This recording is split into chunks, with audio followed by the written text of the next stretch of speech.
जन्म स्थिति भंगा भवंती।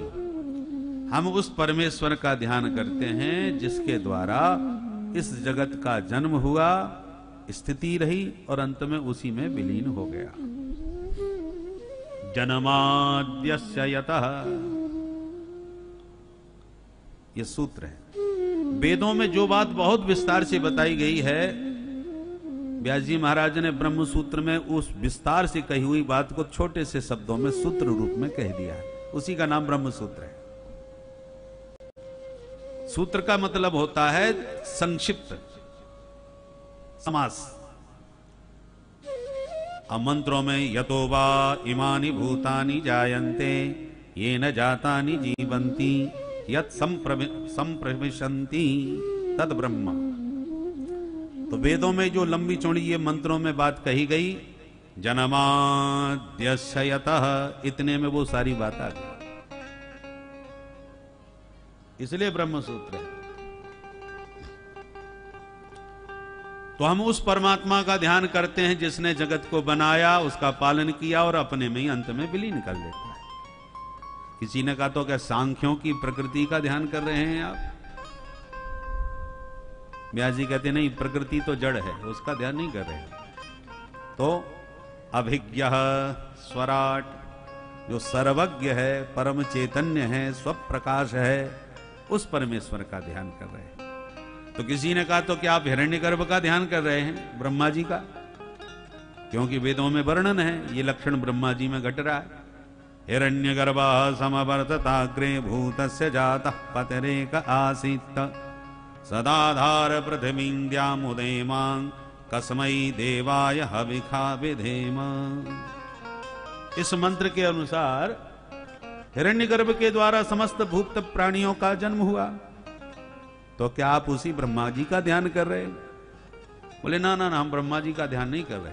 तब तेने ब्रह्म हृदय आदि कवय, हम उस परमात्मा का ध्यान कर रहे हैं जिन्होंने ब्रह्मा को भी वेदों का ज्ञान दिया था। सृष्टि के आदि में ब्रह्मा जी जब व्यामोहित हो रहे थे, हम क्या करें क्या ना करें, बुद्धि काम नहीं कर रही थी, उस समय ब्रह्मा जी को भगवान ने ही वेदों का ज्ञान दिया था। किसी ने प्रश्न किया, हमने तो कहीं नहीं पढ़ा आज तक, ना किसी के मुंह से सुना कि ब्रह्मा जी भगवान के पास वेद पढ़ने जाते थे। बताओ कब अध्ययन किया, कहां लिखा है? तो व्यास जी कहते नहीं नहीं, वो गुरु चेला की तरह भगवान ने उनको वेद नहीं पढ़ाए। जैसे शिष्य गुरु के चरणों में बैठ करके फिर सीखता है, गणानान्त्वा गणपति गुं हवामहे, विधिवत गुरु जी वेद पाठ करते हैं, शिष्य श्रवण करके उसे धारण कर लेते हैं। इसलिए वेदों का नाम पड़ गया श्रुति, श्रवण करके धारण कर लिया जाए। तो ब्रह्मा जी ने कब पढ़ा ब्रह्मा भगवान से वेद? बोले नहीं, पढ़ा नहीं। तो कैसे ज्ञान किया? हृदय तेने ब्रह्म हृदय आदि कवय। हृदय माने संकल्पेन। भगवान ने पढ़ाया नहीं, केवल संकल्प कर दिया कि इनको वेदों का ज्ञान हो जाए। और भगवान सत्य संकल्प हैं, बस इतना संकल्प किया, वेदों का संपूर्ण ज्ञान ब्रह्मा जी को प्राप्त हो गया। हृदय संकल्पेन ब्रह्म तेने,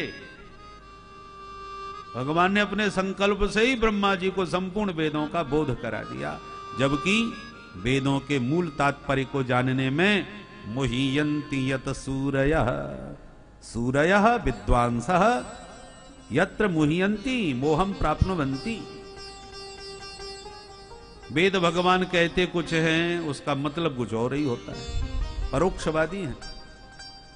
इसलिए बड़े बड़े विद्वान वेदों के सूत्रों को समझ नहीं पाते, व्यामोह में पड़ जाते। अब स्वरूप लक्षण भी बतला रहे। तेजो वारि मृदाम यथा विनिमयो यत्र त्रिसर्गो मृषा।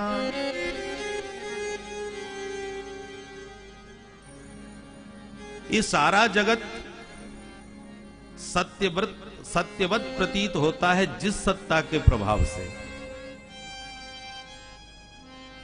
है तो ये जगत स्वप्न के सदृश।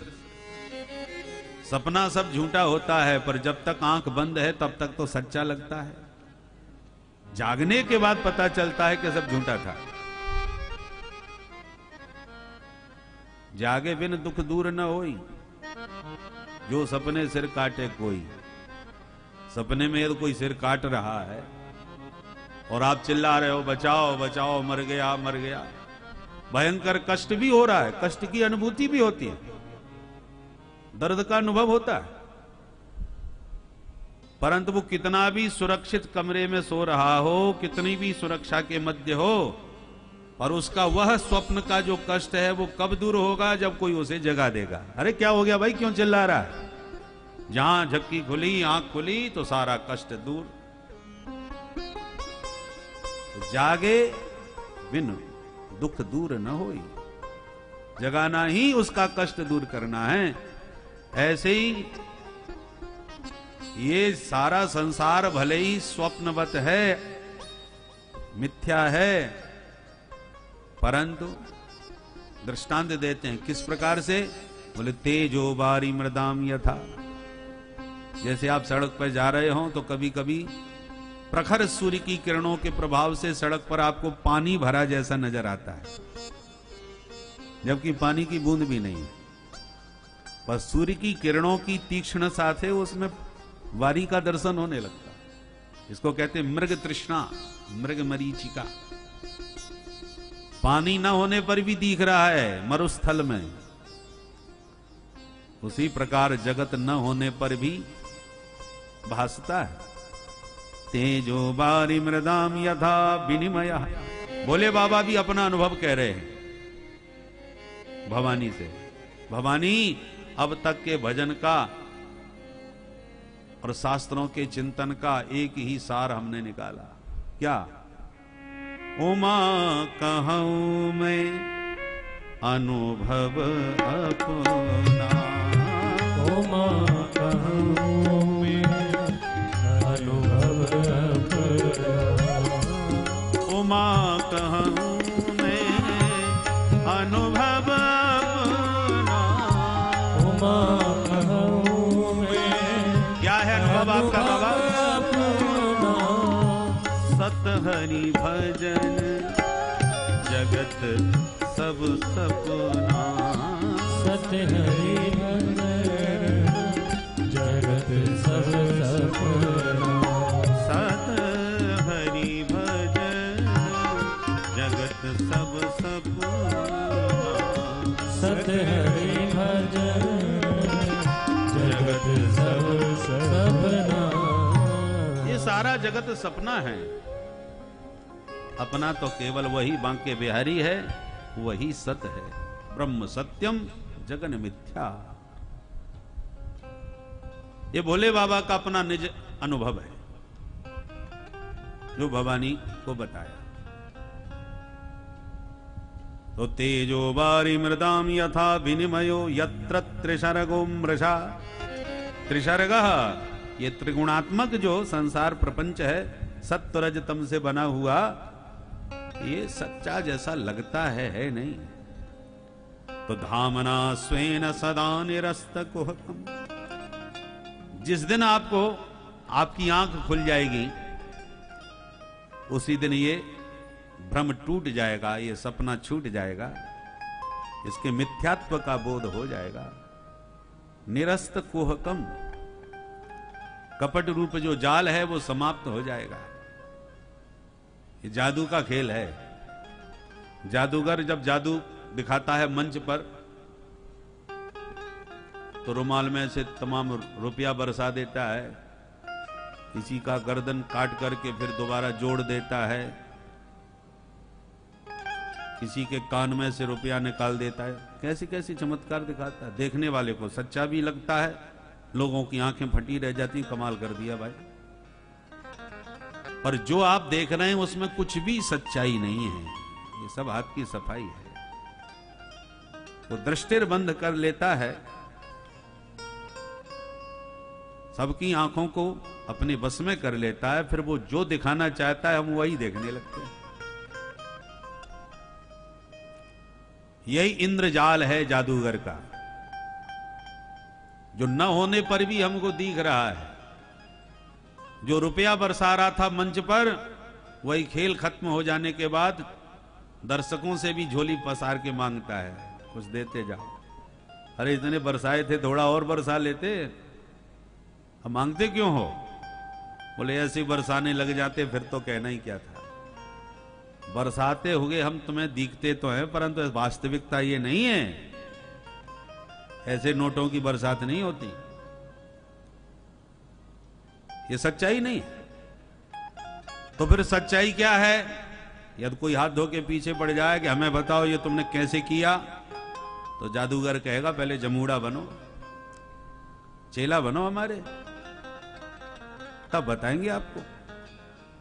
और जो उस जादूगर के पक्के जमू सो जाने ही जही देव जनाई, फिर जानत तुम ही हो जाएगी, वो सब जान गया। उसी प्रकार जब स्वरूप का ज्ञान हो जाता है, आंख खुल जाती है, पर ये आंख खुलेगी तभी, जगत के इस रहस्य का ज्ञान होगा तभी, जब उस जगन्नाथ के आप जमूड़े बनोगे। दासो हम कौशल इंद्रस्य, जब प्रभु के दास बन जाओगे तो भगवान सारा खेल समझा देंगे। गोविंद गीता में भी कहते हैं, माँ में भी ये प्रपद्यन्ते माया में ताम तरंती ते, मेरी माया बहुत खतरनाक है, तुम समझ नहीं पाओगे। देवी हे सा गुणमयी मम माया दुरत्यया, गुणमयी त्रिगुणात्मयी जो मेरी माया है, सत्व रज तम से बनी हुई जो मेरी विचित्र माया है, बहुत विचित्र है, बहुत बलवती है। मम माया दुरत्यया, भगवान भी इसकी प्रशंसा करते, इसकी शक्ति की सराहना करते हैं कि ये बड़ी दुरत्यय माया है। आप अपने बल से इस माया से कभी नहीं निपट सकते, इसका सामना नहीं कर सकते। अरे महाराज, तो आपने ऐसी खतरनाक माया बनाई क्यों जो हमको परेशान कर रही है, हमको दुनिया में भटका रही है? भगवान बोले इस माया से ही तो ये सारी दुनिया चल रही है, इसके बिना भी तो काम नहीं चल सकता, तो हमको तो बचाओ।